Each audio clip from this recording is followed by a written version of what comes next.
My name is Dr. Khoobehi. I'm a board-certified plastic surgeon and with offices in New Orleans and Metairie.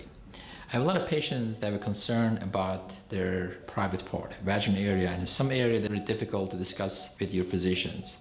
And patients that have a few problems. There is a dryness, there is loss of elasticity, lucency, and also urinary incontinence.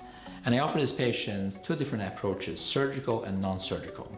And for the patients that they want to have a non-surgical approach, we have a Thermiva, which is a radio frequency device, non-surgical, no downtime, and is treated in office with our nurses. They have done multiple treatments. Usually we do about 4 treatments. Patients have been very happy with the results of this procedure for both tightening and also for urinary incontinence.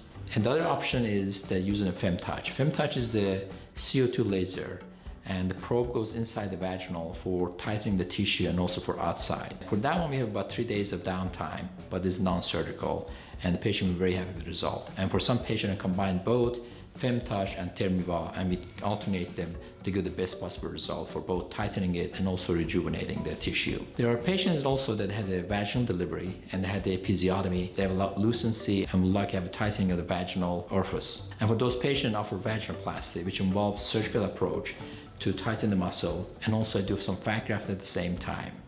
And then there are a group of patients that they have a problem and concern about the labial part. Labia minora is hanging, and for those patients, we do labioplasty, and it's done under local anesthesia.